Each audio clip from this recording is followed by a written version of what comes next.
The Toronto Raptors beat the Miami Heat 106-96 in Miami. And so, ladies and gentlemen, you already know what that calls for.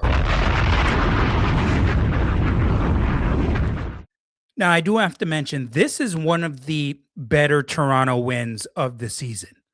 I said this is one of the better Toronto wins of the season. They should be proud of themselves tonight. They came together as a team and pulled this one out. This was a hard fought game all the way through. And we do have some things that we need to discuss in this one because I'm telling you, this one, this was tight. This was tight all the way through. And the Raptors turned it up when they had to in that second half and in that fourth quarter. And let's start here. So RJ Barrett is still out of the lineup. We all know that. He is going to be practicing now with contact. That is a good thing. We're hoping to see him back in the lineup soon. Agbaji got the start. And a late scratch from the Miami Heat in regards to Tyler Hero, who aggravated his big toe in warmups. So a late scratch. Tyler Hero did not play in this game. And I knew, we knew, I'll say we knew, all of us knew, if you're watching this podcast, that the Raptors bench were going to have to come up big if the Raptors were going to win this game. Okay. Now, the Raptors do average 31.9 points per game off the bench, which is 24th in the NBA. And so we needed a good showing from the Raptors bench in this game to be successful. And they did get it on both ends of the floor. We'll get to that in just a second. First off, starting this game did not look too good because the Miami Heat started this game on a 10-2 run. They were up 10-2 with 7:50 remaining in that first quarter. And the Raptors were getting some good looks. They just couldn't bury anything. They could not bury anything early, even though they were getting some good looks. The guy who kept you in this game early on was Brandon Ingram. Ingram was the guy who kept you in the game early because he was knocking down some shots. He had 12 of the Raptors' first 15 points in this game. 10 points with 3:50 remaining in that first quarter. And I mentioned here in my notes, bench giving the Raptors a good boost. Grady Dick came in. We'll talk about him in a second. Mamu, Colin Murray Boyles. Okay, now all three of those guys, and I didn't even mention Jamal Shed yet, but all of these guys played very well off the bench. And I'll talk about them a little, each of them, throughout the rest of the show. Let's start off with Colin Murray Boyles. Colin Murray Boyles, boy, is he good defensively. I know it's something that we've talked about. Damn it,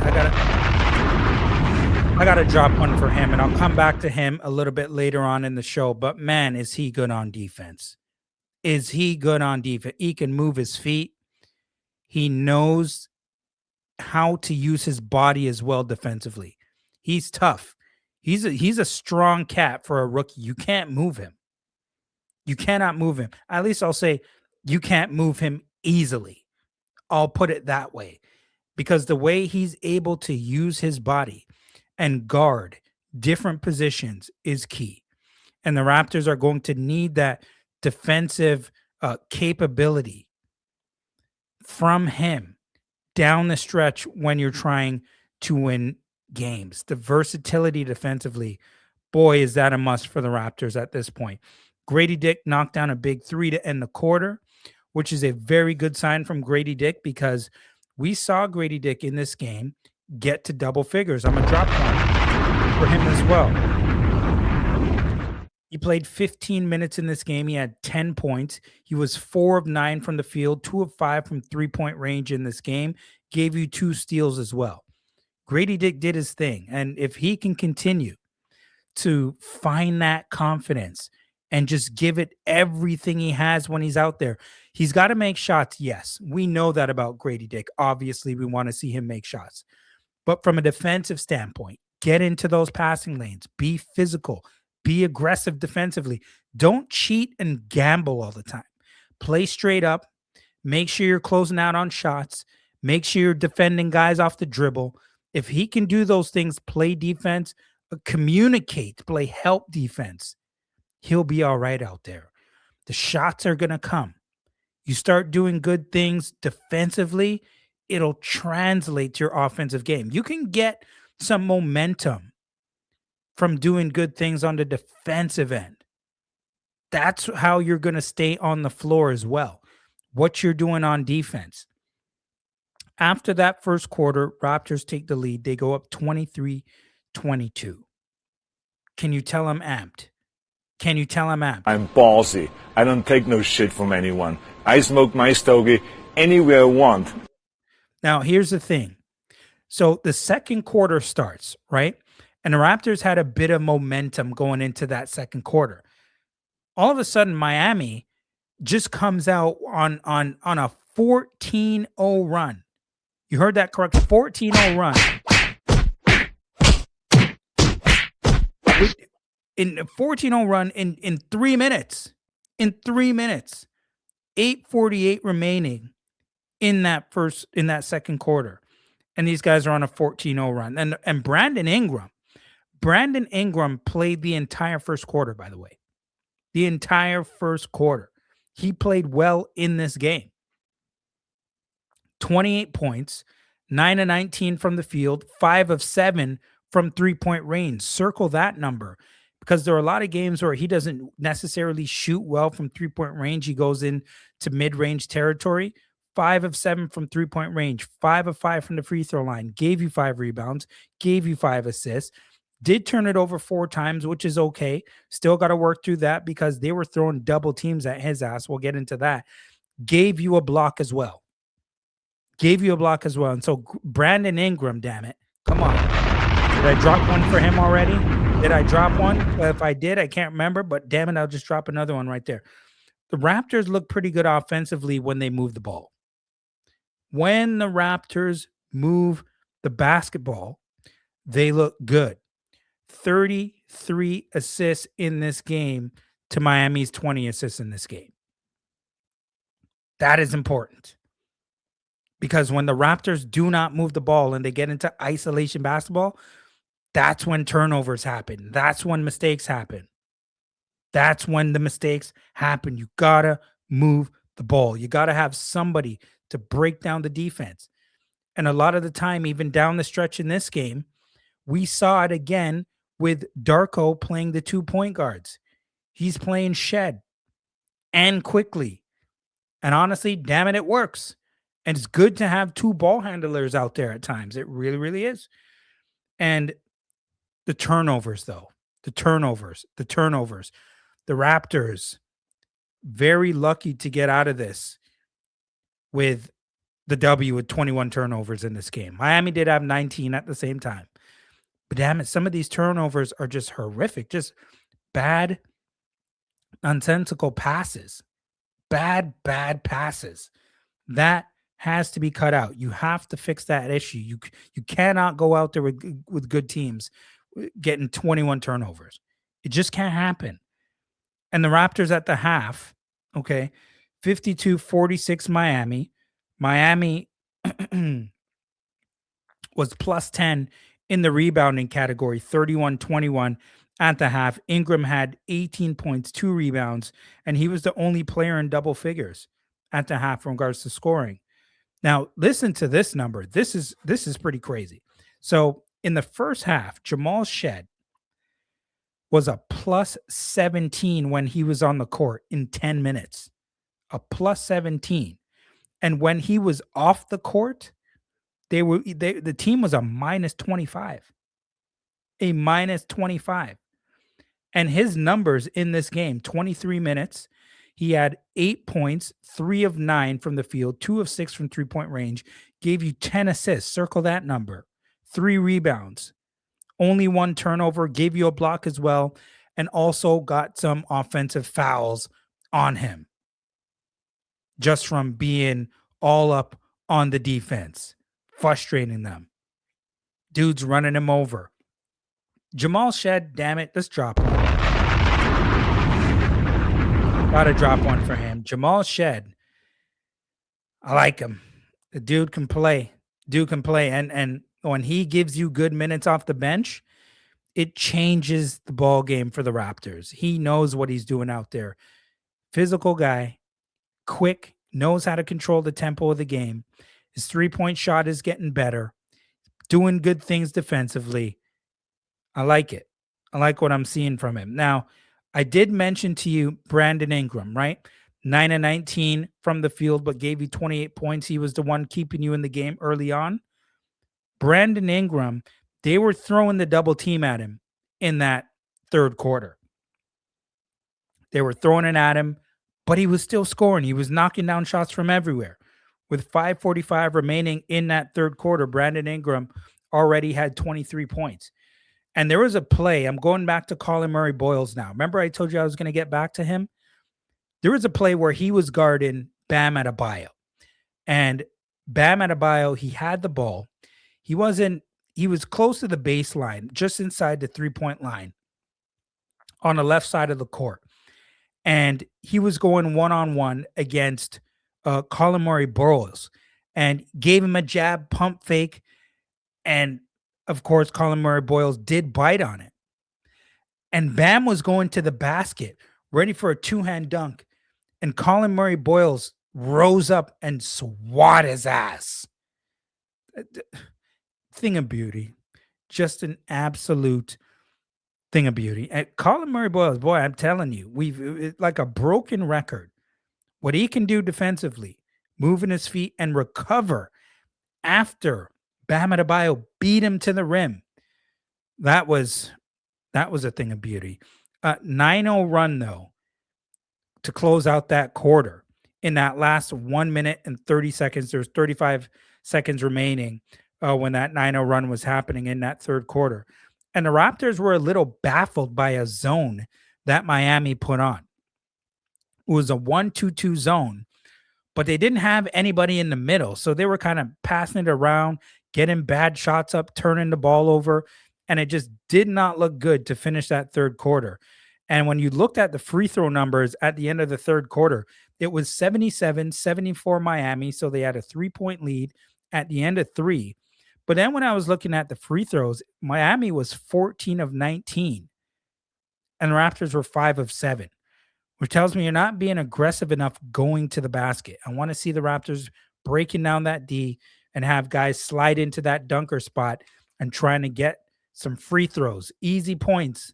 You can't make everything difficult. Okay, now, once again, for me, I will not finish this in 12 minutes. I got too many things to say.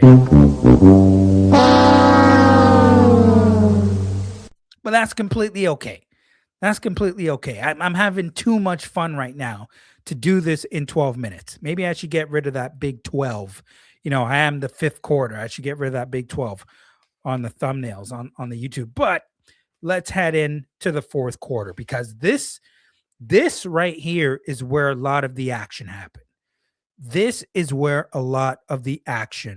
happened. Okay, so the Raptors now are pushing the ball up the court. And I mentioned to you that Miami is still going into that 1-2-2 zone. But the Raptors start out on a 9-0 run to start the quarter.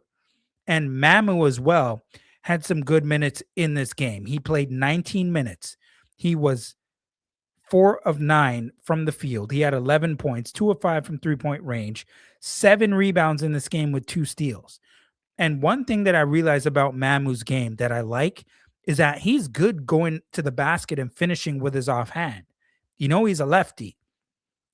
So he was going to the basket, finishing with his right and one. All of that. I'm going to drop one for him. Did I already? Can't remember. But listen, even some more numbers. Emmanuel quickly in this game as well. I thought he did a pretty damn good job down the stretch. 15 points in this game, 34 minutes, 6 of 12 from the field, 3 of 9 from three-point range, gave you 4 rebounds, 4 assists, and a steal. And I thought he was under control, controlling things down the stretch, not chucking up a whole bunch of bad shots.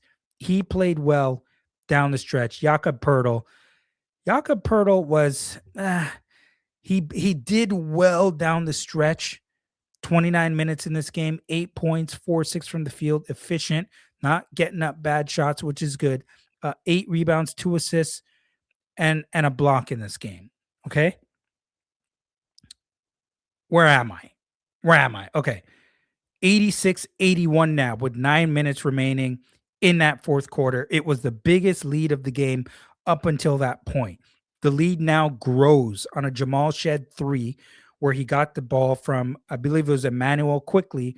Now they go up, timeout called by Miami. It's a 10-point game, 91-81. And here's what I liked about the Raptors coaching staff. They were on the money here.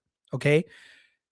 Jacoby Walter was in the game, and there was a play where Jaime Jaquez had the ball and he faced up against Jacoby Walter, took him into the paint, bodied him though. Too much strength. All right. Small little push shot, probably around 5 feet away from the basket. As soon as it happened, you saw the coaching staff point at Colin Murray Boyles, insert him into the game because of that mismatch, right? And so they insert Colin Murray Boyles in, and they finish that mismatch right there. Made a big difference, by the way. So it's good to see that the Raptors coaching staff is on it. They're aware. Okay. Uh, Barnes on a play, and I can't remember who put the shot up for the Raptors, but just a monstrous offensive rebound and lay-in. And it was a big play because Miami went on a little bit of a run. They went on a 7-0 run at one point. And then Ingram ends up drilling his fifth three-point shot. The difference with Ingram right now compared to what we were seeing on that losing streak that they just had, after not playing for 6 days, he looked rested tonight. That was the big difference. Ingram looked rested. He looked like he had his wind underneath him. Good shots he was getting up. None of them, just clanking off the front of the rim, which means typically when that happens and they're short, you got weak legs. Didn't look like that was the case tonight. And so it was good to kind of see him have his breath under him, right? Massive transition block from Scottie Barnes on Smith in this game. Out in transition block. Just Scottie was just monstrous tonight. Just monstrous. And if you didn't watch this game and you only looked at the box score, you wouldn't understand. You won't see it from just the box score. You had to watch it. Damn it. We're gonna drop one. Scottie Barnes, 8 of 16 from the field. Okay, played 32 minutes. He had 17 points, 1 of 4 from 3-point range. He gave you 10 rebounds, 6 assists, 2 steals, 3 blocks. He was the impact player of the game, especially down the stretch. Jamal Shed as well. I did mention to you, those 10 assists were huge in this game. Huge. And Scottie, with 35 seconds remaining, once again, another massive offensive rebound. And one goes up, gets the basket, gets fouled, flexes on him, yells at the crowd. Damn it, drop another one. Okay? Drop another one. There was a whole lot